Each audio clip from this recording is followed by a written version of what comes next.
OWASP is a nonprofit that stands for the Open Web Application Security Project. DevSlop is only one of many projects with OWASP. OWASP is a community of developers, technologists, and evangelists improving the security of software through tools and resources. OWASP has 100+ active projects, and new project applications are submitted weekly. Projects are open source and are built by our community of volunteers, people just like you. Community and networking. There are hundreds of local chapters worldwide and thousands of members. Meetings are free and open to everyone. They include training, talks, and networking opportunities. Education and training. OWASP hosts many events each year. They are a great way to improve your skills, build your professional network, and learn about new trends in the industry. One of the many ways you can get involved is to become a member. The membership benefits include discounts for events and trainings, your own OWASP email address and Google Workplace access, a vote in our OWASP Global Board elections, and recently, OWASP added a brand new member benefit, access to hands-on application security training through the OWASP Secure Flag Open Platform. Join us and become a member today.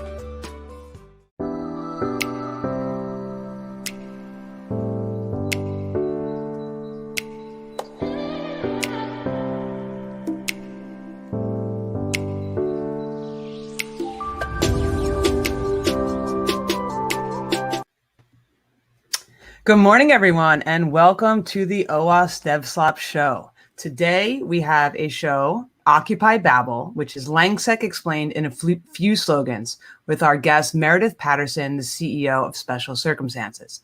In this show, the instigator of language-theoretic security lays out the principles underlying the field and describes their applications to AppSec.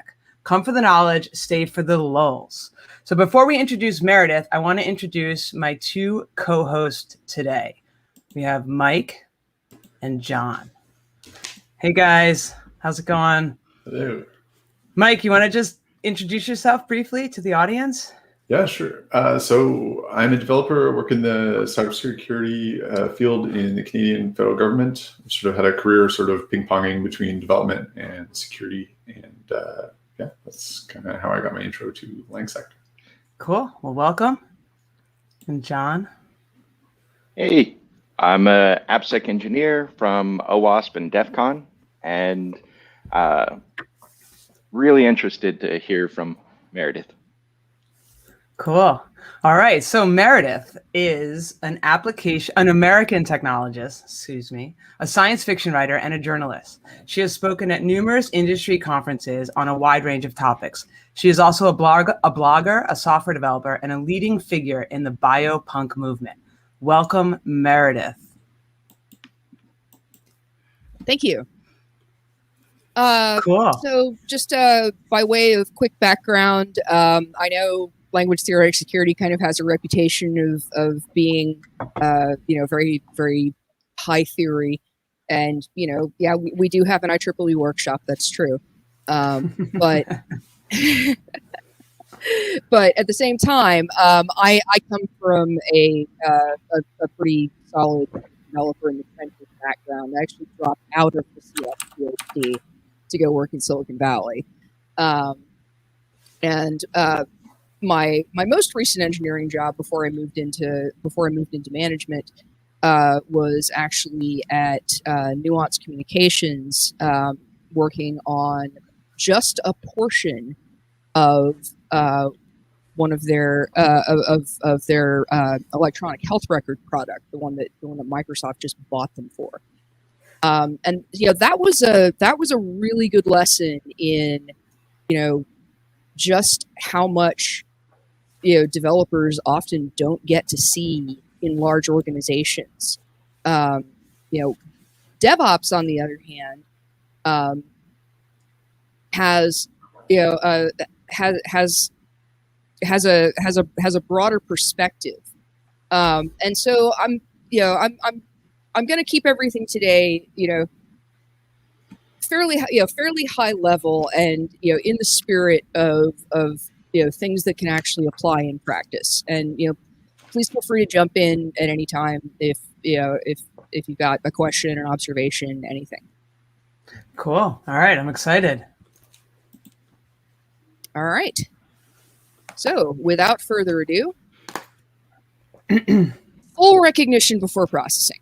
This is the first one that this is the first thing anybody's likely to cite when they ask you or when you ask them what is language theoretic security about.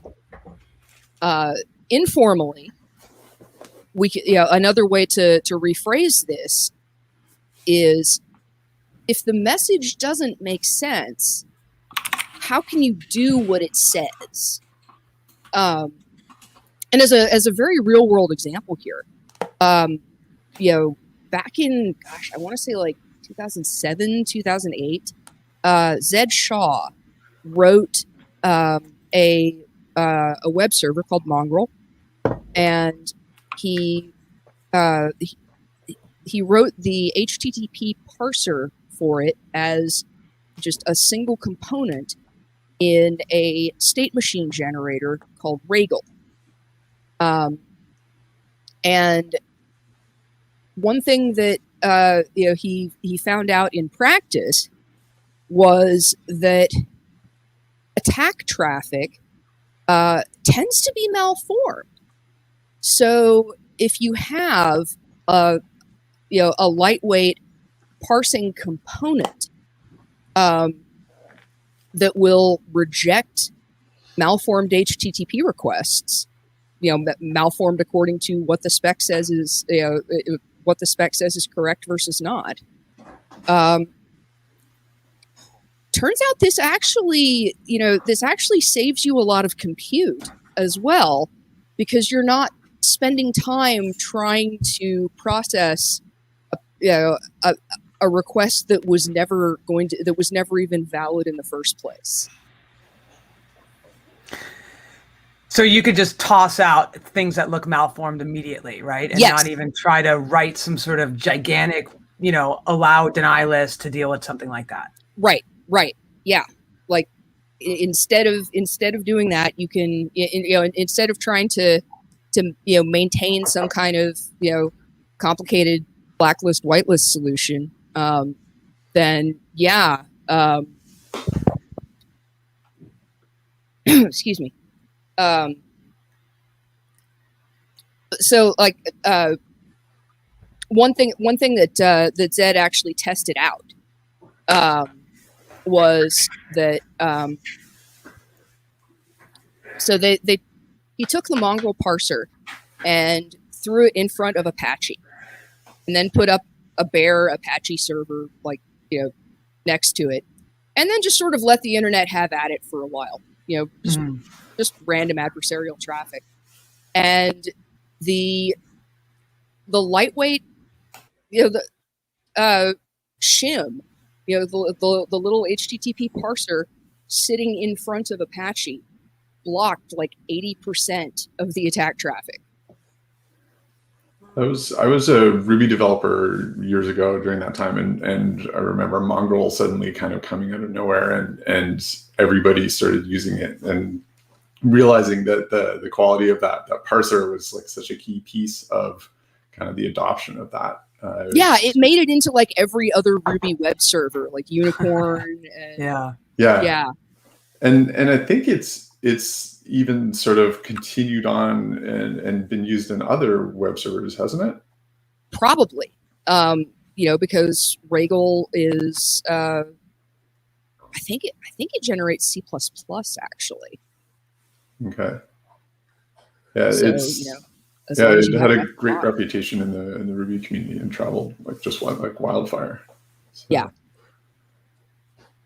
So how do you write a parser like that? Like, what are the steps, like, or what is going on in that parser or what like sort of Langsec components are in that parser that it is utilizing to be so adept at detecting malformed traffic?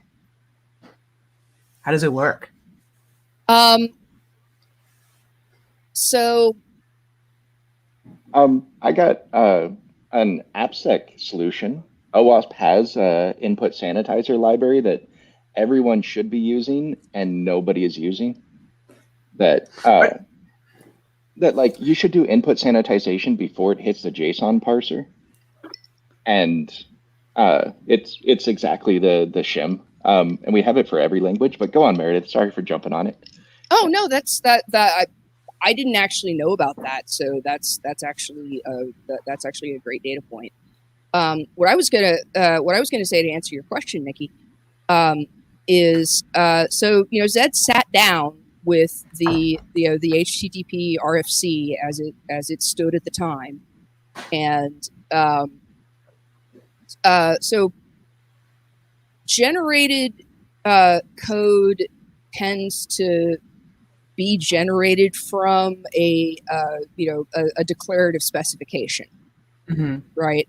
So Ragel has kind of like a little domain specific language for expressing rules, basically as they're described in the RFC. So it'd be these characters, this many bytes, then this many bytes for this other thing, that kind of stuff. Right. And you have, this sequence of bytes makes up this token, and, these are reserved keywords and so on and so forth. Like all of that is in the RFC. Mm-hmm.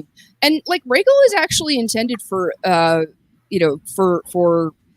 compiler generators,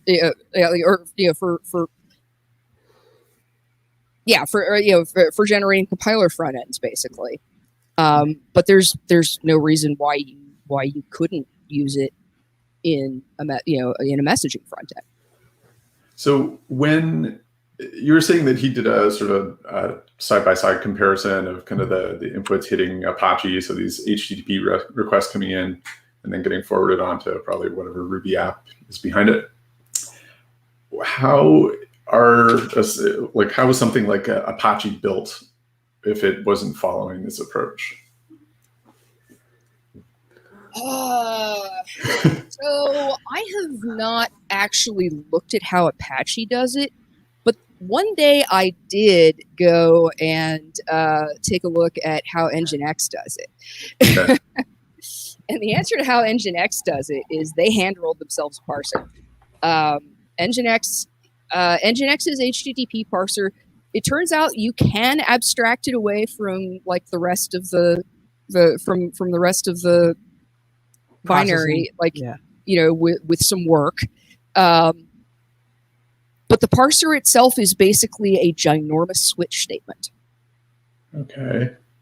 It's the worst kind of recursive descent parser.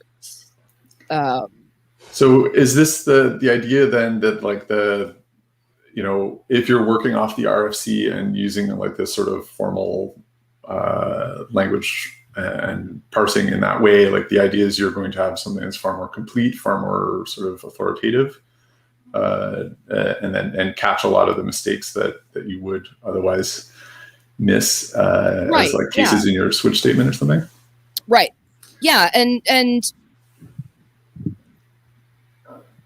one thing that I've heard from developers who have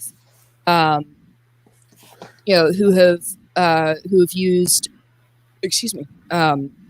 parser generator tools like Hammer, for example, which is the parser combinator library that I wrote starting back in 2012, in C, just initially sort of as a stunt to prove that it was possible.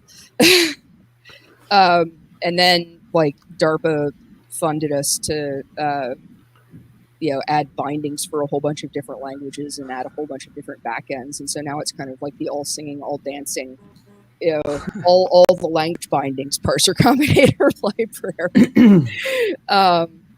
But one thing that people, but I mean, there are also there are plenty of other tools in other languages. Like, there are native Python parser combinator libraries. I'm sure there are native Ruby parser generator libraries. I don't know the Ruby ecosystem super duper well. But at any rate, one thing that I've heard from developers is that when they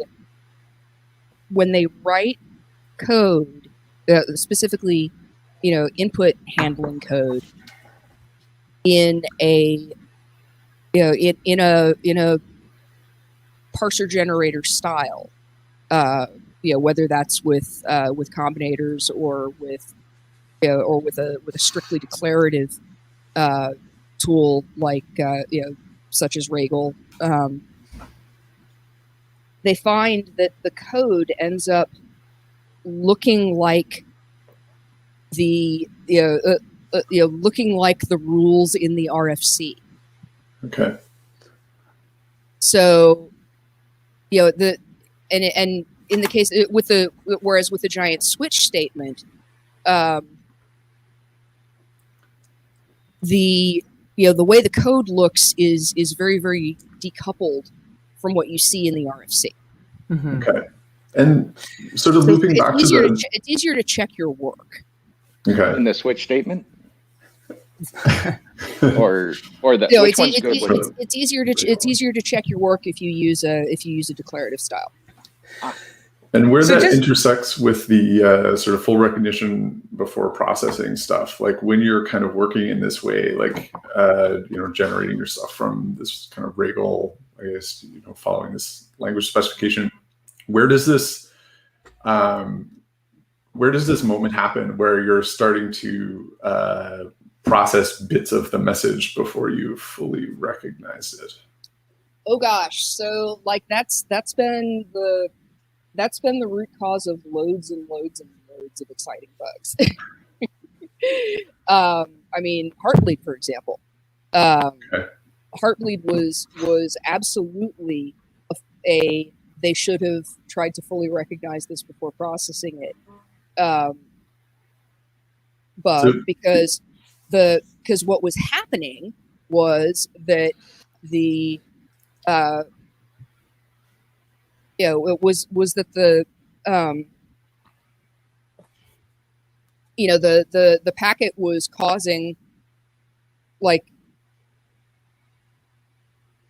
a very large range of memory to be addressed. Mm-hmm. And then the length of the heartbeat packet was the length of the actual payload didn't correctly correspond to the length that was specified in the packet. Okay. Like it shouldn't have made sense. And it was so obvious once you dug under the hood and tried to, look at that. But yeah. Right. So I guess just doing that, doing that allocation before, before realizing, oh. So the idea is that they should have gone through the entire message, added up those length fields and the other things like that, and realized that this was an insane message to begin with before trying to do anything with it. Exactly. And is it the parser?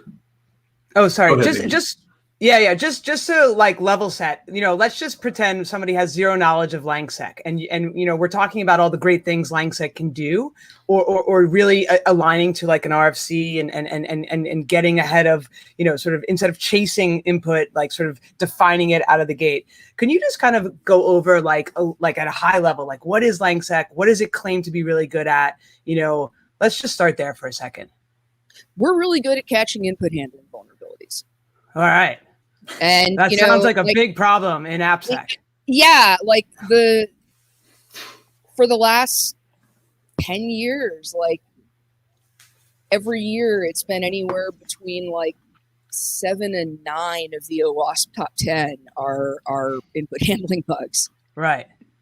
So and the mechanics of catching input handling issues, how does that work you're talking about the RFC is like aligning or adopting what the RFC actually claims to, or purports to want. Is that how you do it? Is that how you sort of approach, like, step one, I want to understand Langsec, like what do I do? What's step one in trying to understand how I could apply the principles of Langsec to handling my input validation problems? Well, and so this is where this is where we kind of end up departing from the nice IETF world where things are actually specified, right? Like one really big problem with the practice of software engineering, to date, and I kind of blame NoSQL and JSON for this, but and JavaScript. We always blame JavaScript. And but yeah, so step one is tokenization. Sort of,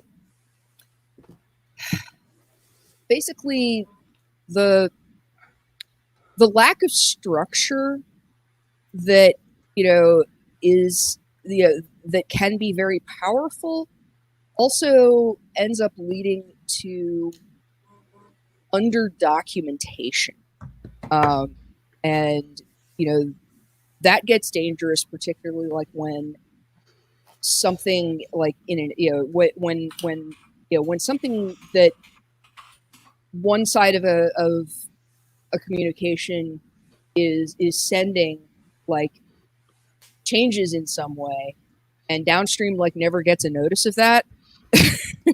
Mm-hmm. Right. Yeah. And I think that one of the things though is that it's this notion of like there's some really distinct kind of steps in this, and that like this is that thing of the full recognition before processing, is that there's like, it seems that a lot of this stuff you need to tease these things apart and separate out this notion of like so a date, is this a date? That's a completely distinct question. Yeah. That should be handled by completely distinct code before you even consider handling the question of, am I happy with this date? Bingo. Yes. Yeah. That brings it down to earth very nicely. Thank you. Yeah. And I feel like this is sort of some of the stuff you were getting at with the sort of this Wriggle processor and stuff like that, is that like it seems to, as my understanding is that it really is, it creates that distinction, right? Because that's the sole focus of the Wriggle processor. Right. Yeah. I mean, it was just the parser, not the entire Mongrel web server. Okay. And so, yeah, if you're able to, put up a lightweight correctness filter essentially in front of your app, then as long as you have a well-defined sense of what my what sort of data this application is supposed to take in. Yeah. And one thing that kind of struck me hard was that once I started down the tree of Langsec, I found that there was entire conferences on parser security where they went into shotgun parsers. Why are they vulnerable? What are the common mistakes? What are the attack vectors? And like you can spend entire days on just the parser. But when I came back up to AppSec, I actually found most of our parsers had CVEs, RCEs fairly often. Like when I started looking up what parser we're using, it's like, oh, there's an RCE 6 months ago. There'll probably be one 6 months from now.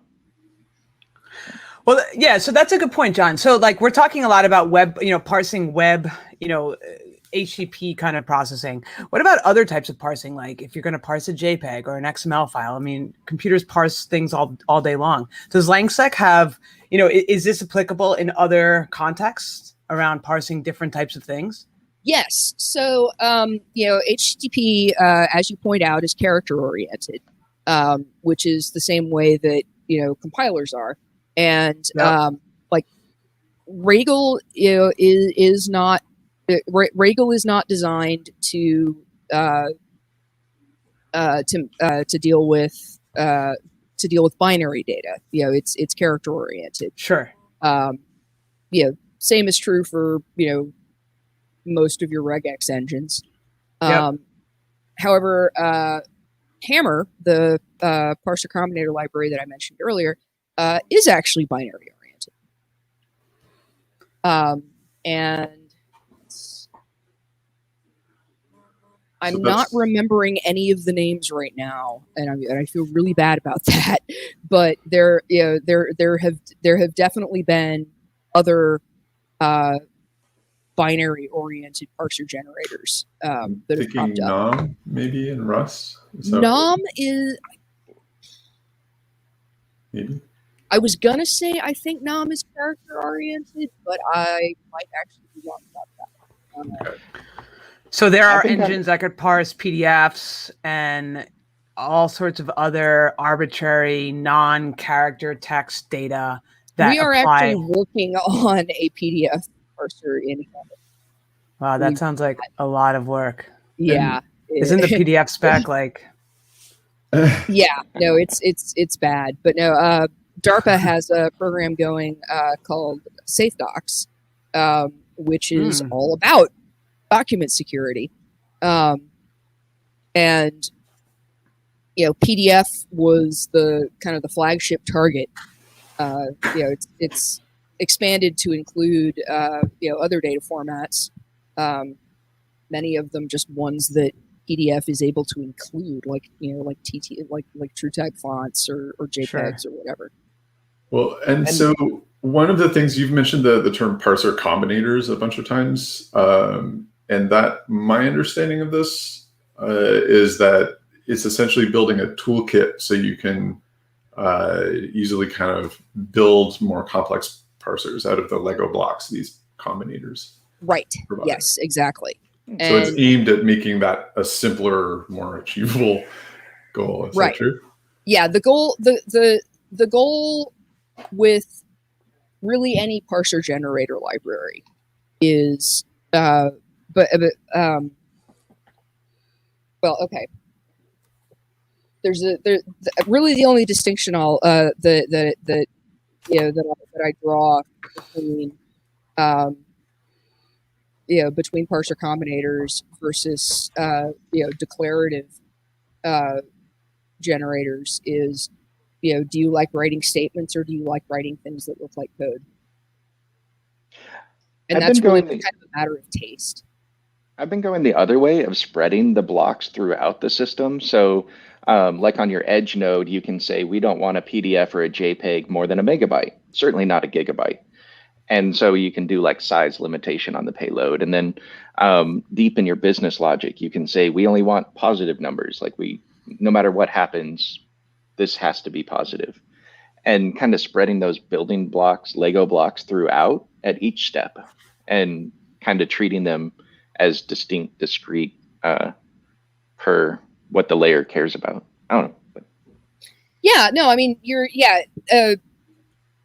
when you're dealing with with nested payloads, then yeah, you're definitely going to want to like recognize what you can, At your so like level. if the format that you're if the format of whatever layer you're on right now has like a payload length field and the payload, those should match. Then yeah, you're going to be handing the payload on to to the next parser. How low in the stack has Langsec been able to go? Like HTTP parsing, sort of getting low. Like, I guess I'm thinking like in terms of all the other sort of memory exploitation issues that exist on a host, right, or on a machine. Like, is there any room for Langsec in that execution kind of model? Like managing the data that's coming out of memory itself before it gets actually processed, or is that like way too low in the stack here for Langsec to participate in? Does that make sense as a question? So, I mean, Intel puts Java web servers in microcode these days, right? Yeah. Like, right. Are there Langsec microcodes? Is there like anything like that? None of us are free from sin. and yeah, no, I microcode tends to be pretty tightly locked down. So I legit don't know. Like, yeah. Pretty sure the Intel management engine was, it is not, because I've read that some people have taken this approach that you've sort of pioneered and brought it and used it. You've used it as sort of something that's initially at the sort of system boundary initially, but people have also realized that this just applies basically at any boundary. At any boundary, yeah. Any boundary where any boundary that data transits is a boundary of competence. And so this meant, once say you've gotten my Regal based mongrel parser has said that this is okay, I'll let this into my web application. But the next boundary that might be traversed might be handing whatever you just came in, whatever came in from that HTTP request over to image magic. God help you. Exactly.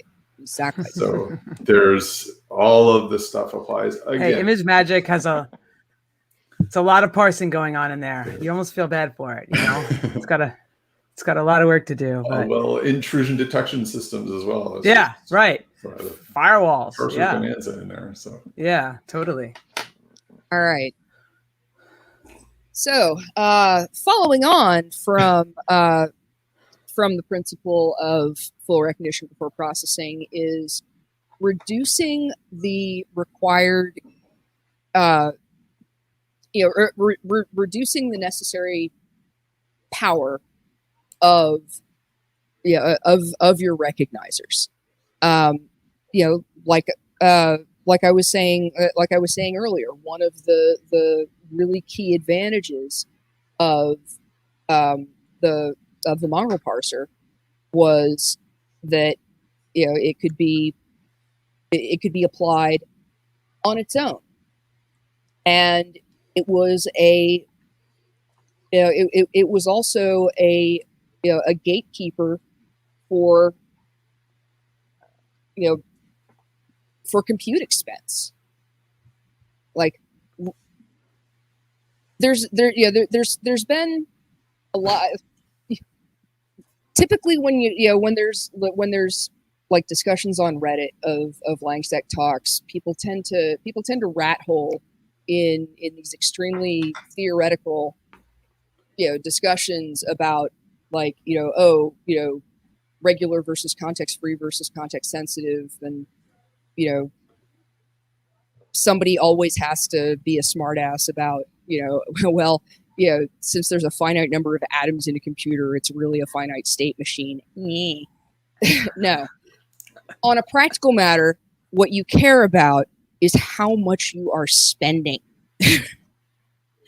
And if you recognize that a packet is garbage, that a request is garbage, and you throw it out rather than processing it, you are going to spend less compute to find out that it's garbage.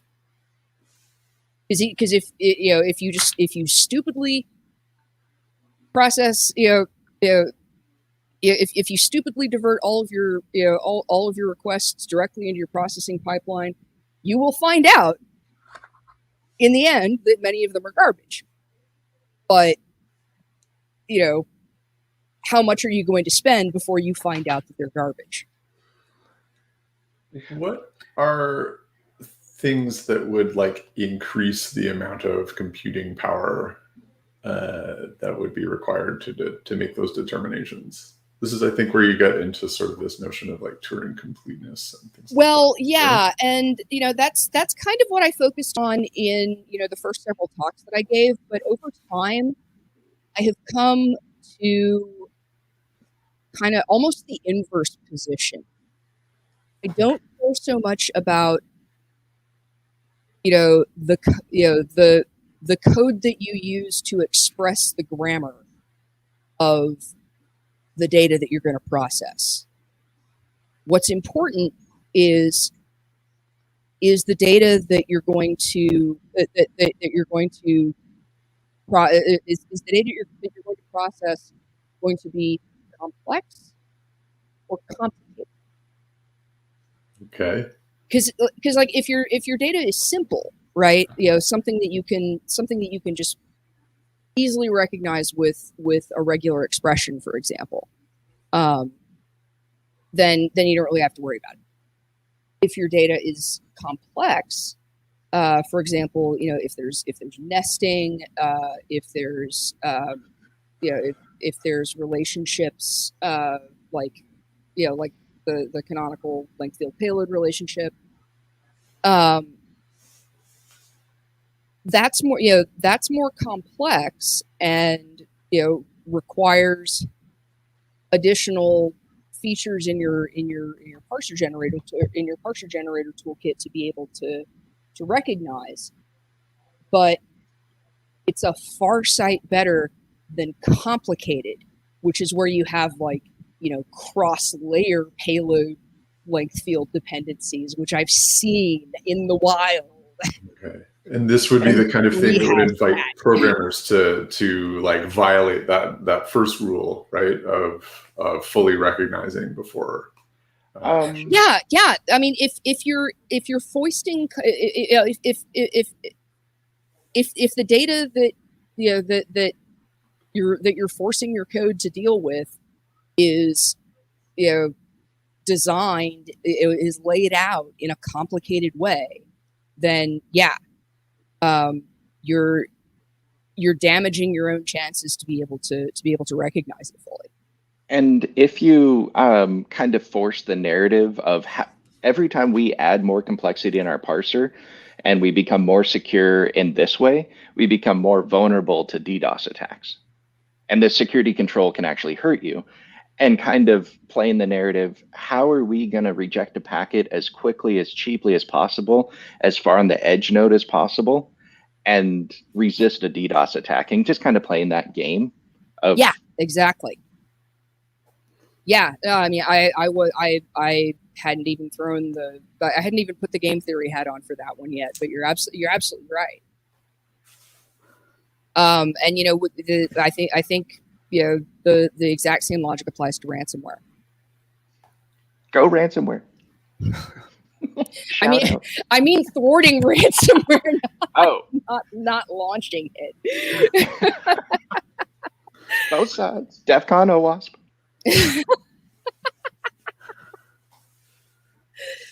All right, so I owe the term weird machine to Halvar Flake.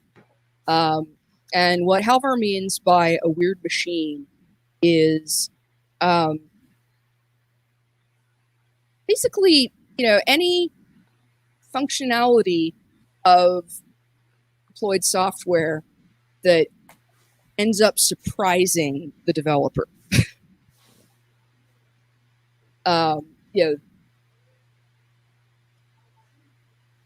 you know,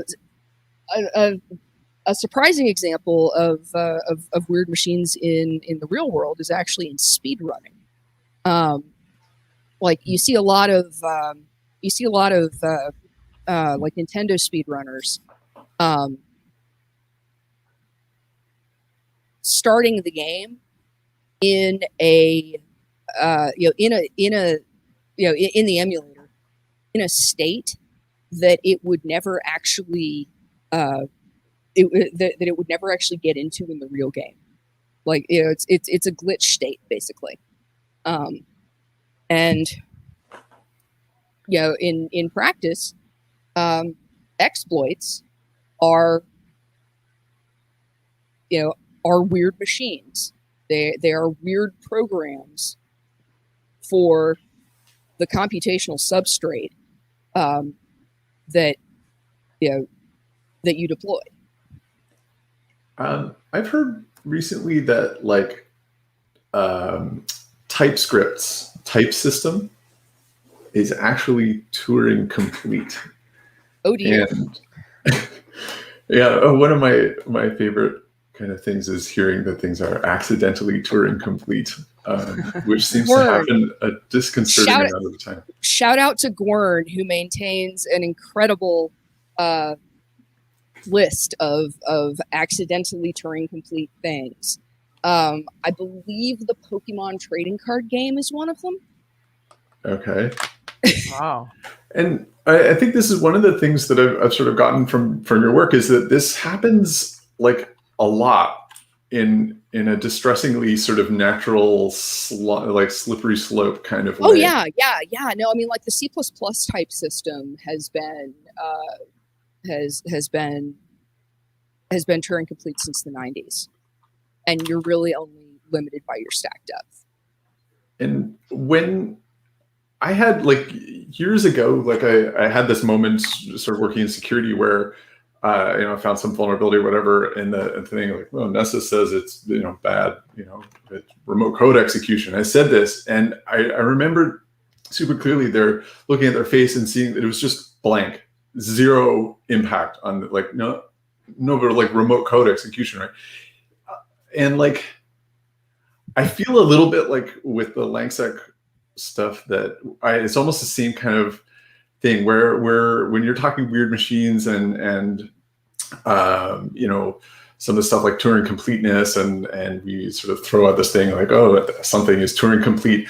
It feels almost like the same thing where it's like, there's a weight to that I think that Langsec kind of fully kind of understands that, and it doesn't carry that weight necessarily for other people. And I think, and correct me if I'm wrong here, is that when we're saying something is Turing complete, what it means is that there's a Turing machine in there, and that someone, whatever it is that is Turing complete, the thing that you do to work, say TypeScript's type systems, those types then are effectively like a bytecode that you can feed into that machine to program it to do things. So, and is that like a reasonable kind of working model of what sort of? No, it absolutely is. I mean,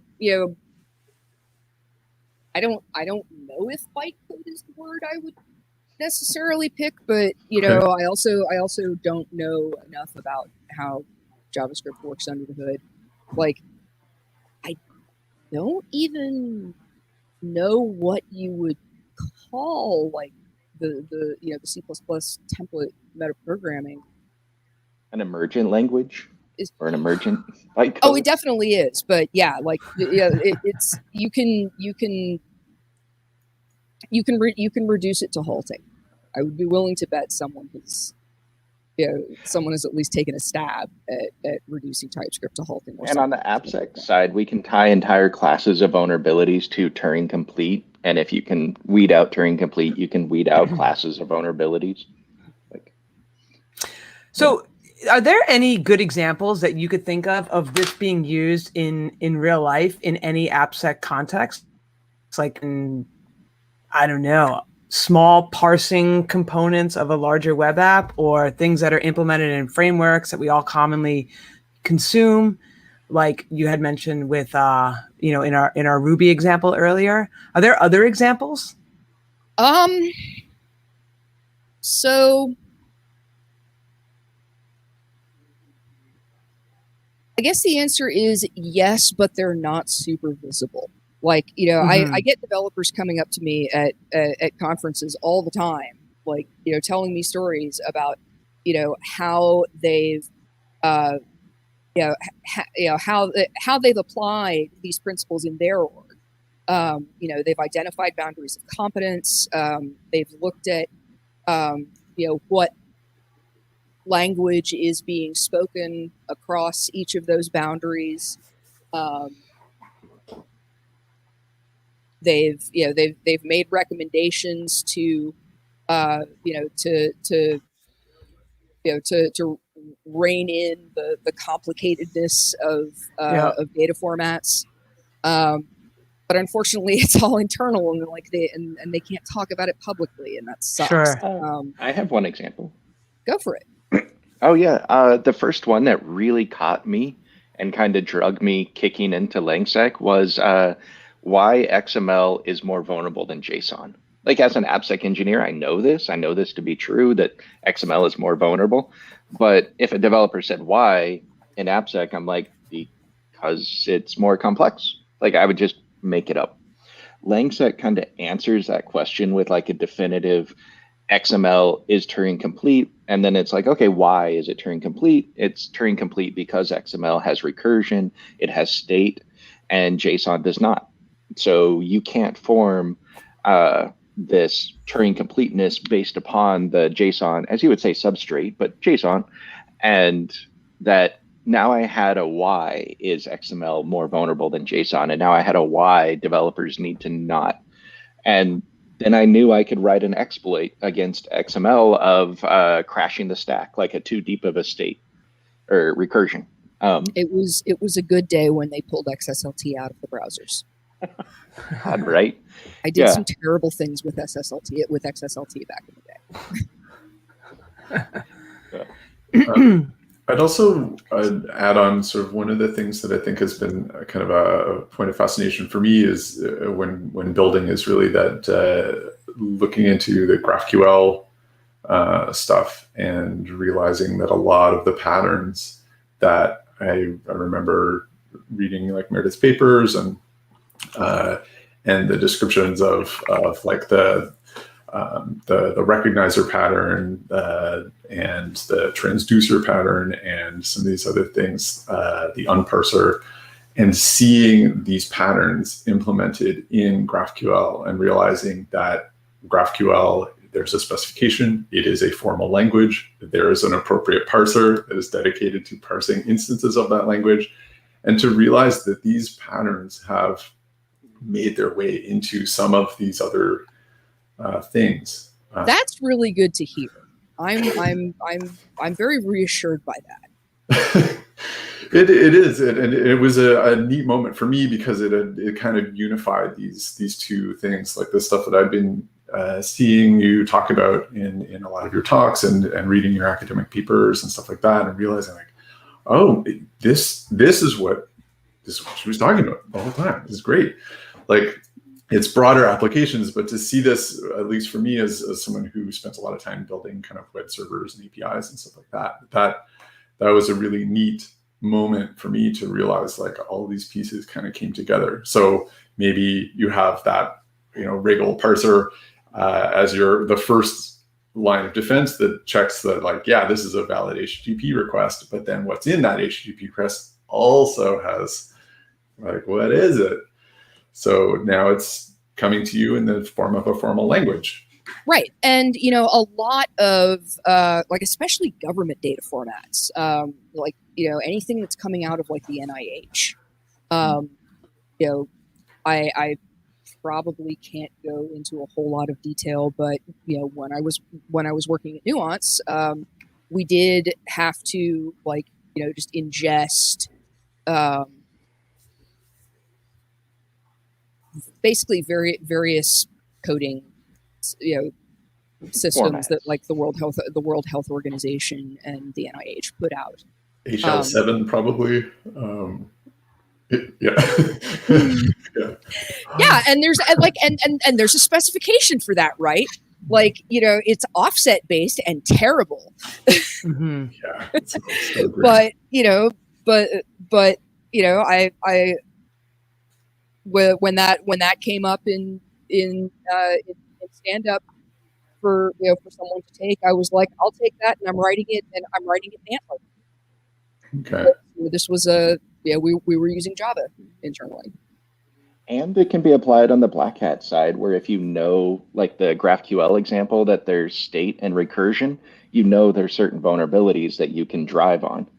And you can kind of look at a system, and even if the vulnerability isn't there, that weakness is inside of the system, and you can eventually get to it. And Yep.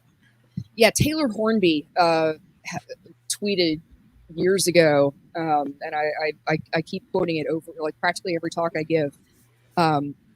You may think that your program, the illusion that your program is controlling your data is a powerful one, but it's an illusion. The data is actually what's controlling the program. Yeah, I've always thought about that as like almost like the Plinko, where you drop in some input at the top and it bounces through all these little things. Yeah, and like where it ends up, you're like, I'm expecting it to show up here, but it ended up over here. Right, and like we forget that as recently as like 40 years ago, like literally cosmic rays were still a problem when it came to that. Like Tim May solved that problem for Intel down on the phi layer. I guess we've kind of already like approached this one from a couple of directions, right? Because if you keep your data formats in the context free or regular domains, there you're setting yourself up for success. But if the input language that you're trying to recognize is Turing complete, then you've gone and made it harder on yourself. Does this show up in the PDF parsing work that you do? Because I feel like you can embed JavaScript in PDFs. Is that true? Oh yeah. So I think you could embed anything in a PDF. Yes, basically. And so we've had to kind of restrain the first of all, restricting it to PDFA helps because like you don't get JavaScript in PDFA. You don't get DirectX controls.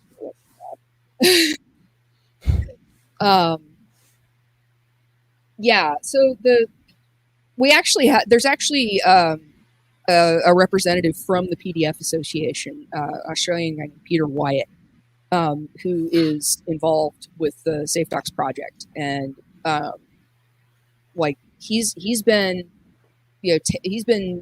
taking the results of the research that's been going on back to the PDF Association, and it has already resulted in a couple of changes in the spec, like resolving ambiguities, for example. Oh, cool. Yeah. So what about like I don't know, I'm just sort of thinking here, like in the ICS SCADA world or in other protocols like XMPP or MQTT, like in these more narrow sort of domains, are there projects to implement like Langsec within the ICS world? It seems like a good candidate for that.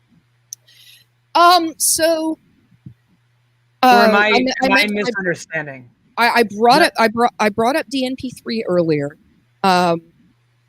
Sven Halberg, who's a German PhD student, actually implemented DNP3 in Hammer back in 2014.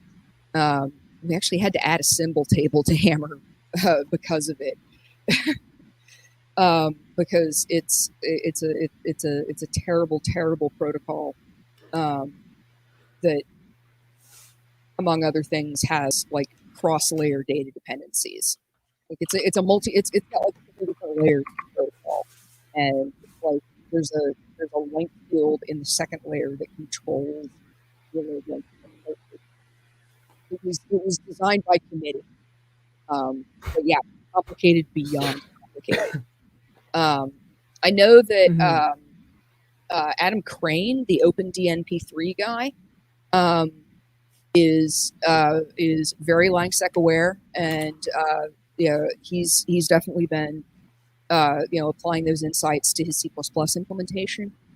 But yeah, no, like there's absolutely room for instance, like somebody to just start shipping PLCs that actually speak a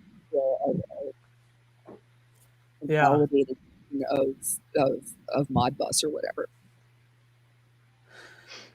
So it sounds like a lot of the, I don't know if this is completely accurate, but it sounds like awareness is a big part of the what your work must be about, right? This is a thing. This is why it's cool. Here's how you use it. So if you're a developer, whether you're in the ICS world, IoT world, website, AppSec world, I don't know, you're writing a PDF parser for some whatever, you're building firewalls.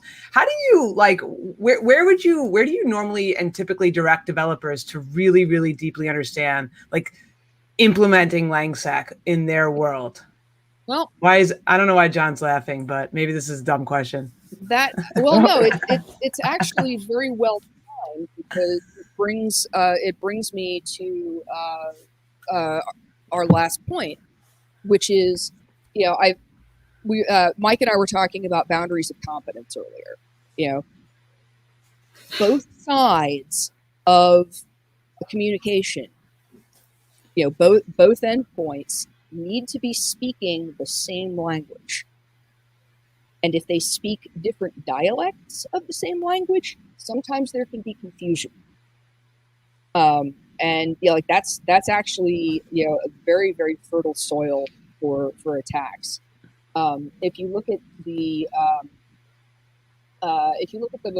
paper that Len Sassaman and Kaminsky and I had in Financial Crypto 2010, we present about like 6 or 7 different certificate for like X509 certificate forgery attacks that most of them were like target specific, but they in the sense of like what which X509 library are they targeting. But we were able to leverage differences between NSS on the Mozilla side, Crypto API on the Windows side, OpenSSL on everywhere really. We were able to leverage very slight discrepancies between not just the the implementation and the spec, but the implementations and each other. We were able to submit certificate signing requests that were not strictly speaking grammatical, but which the which the certificate authority recognized as valid and signed anyway, and then browsers would also go on to be able to see it as valid. This ends up being the kind of the harvest that you reap from all this complexity. Is it exactly right? And yeah, ASN1 is a dark forest of complexity. And so I guess one of the things I've seen in the Langsec kind of world is that there's very much a focus on protocols, and I guess both for the fact that protocols tend to hang around, they tend to be a standard that everybody follows, and the fact that they've got parsers on both ends usually, Right. probably more than one. This has made that fertile soil for sort of the focus of the Langsec community. But I think we're going to have, I think that, that perspective needs to expand to also include message formats, because and if you push it up, go on. Why I was laughing earlier is if you expand that, not as because they hang around, but it's an emergent property. We're starting to see Turing completeness up on the transaction layer in crypto. Or imagine if you could get Turing completeness inside of stock transactions. Like the macro level, you can have the same kind of nested problem. And it's almost an emergent property, not that it hangs around and it's lethargic, but it's like any system with enough complexity will evolve these vulnerabilities, and at all layers. And I guess why I was laughing is you can apply parsing to your architecture, and when users come in, you should parse your users as soon as possible and then put them into 2 different channels. And that you can apply it at the top architecture level, the system level, the language level, the parsing level. Like the same emergent property happens on every system. It's intrinsic. And, yeah.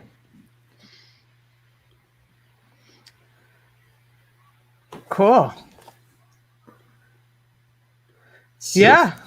Anyone? Yeah. I mean, I know we're kind of headed towards the hour, so if you got any last questions, thoughts, comments, I did have a question takeaways that I was wondering about in terms of sort of the Spectre kind of rowhammer kind of world that we live in now, and how that, if that, kind of what that means for the Langsec thing, because if I understand it correctly, it seems that the implication is that even having a distinct layer that is there to, fully recognize your input before processing, that layer can have side effects. Is that?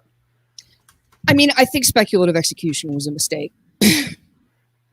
History. I understand why people did it, because people want stuff to go faster.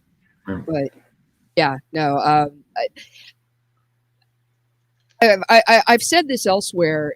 Spectre and Meltdown caught us with our pants down because we just straight up weren't modeling time when it came to our understanding of CPUs, and that was a disconnect between software developers and hardware developers, because of course the engineers at Intel know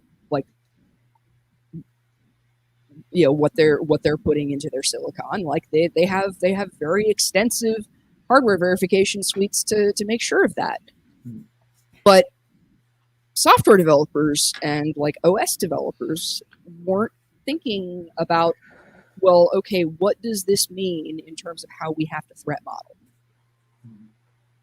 And and that's understandable. There's always going to be something that comes and surprises you. Yeah. Cool. All right. So, John, you have a few words to say about the Diana initiative. I just want to hand that over to you before we close this out. Oh, sure. Yeah. Big shout out to the Diana initiative, and kind of plugging that there's a conference coming up July 16th. And the Diana initiative is kind of a diversity and inclusion focused kind of variant of DEF CON. If it was run physically, it would probably be right across the street from DEF CON. And it's an awesome set of the same community crew, just with kind of a different focus towards diversity, inclusion, and kind of a different substrate. And it's I think the tickets are I don't remember how much, but they're very reasonable, and it's kind of a nice on-ramp to if you have a cousin and they need a foothold, instead of sending them to DEF CON, which is a great place too. The Diana Initiative is a great variant, and I see as additive to the hacker community and an awesome crew. And that's the Diana Initiative, July 16th. And yeah, shout out. And and students get free tickets. There's a teen village. VIP tickets are $40. Human tickets are $5. Elite tickets are 133.70 cents. And it's meant to be highly accessible to the community and a great on-ramp and a great space. So Diana Initiative. Cool. Thanks, John. All right. And I will tell next week. Is that next week or is it the week after? No, it's the week after. Next week is a American holiday. The week after is everyone should know who this guest is, but Tanya Janka will be here discussing your career in AppSec. So, register on the meetup page and look out for that show. But before we wrap up, I just want to thank Meredith and give Meredith a chance. Any parting words or any sort of takeaways for the community if they want to dive deeper into Langsec? Well, on the final slide, I've got the URL for our website, langsec.org. But I'd also like to point out the Matrix URL. We've got a Matrix community set up, so if you're a Matrix user, cool. Please feel free to join in. Awesome. Thank you so much for being here and having this discussion with us. And thanks, Mike and John, for driving the conversation. And, just full disclosure, I didn't know anything about Langsec until John explained it to me about 2 years ago. So, that's how he got me into this domain. I hope this has helped. Yeah, it has been great. And, yeah, like your work on this has been super inspirational for a lot of people. So. Oh yeah, you're building the community on it. Yep. I really appreciate that. Thank you. Thank you. All right, Nancy.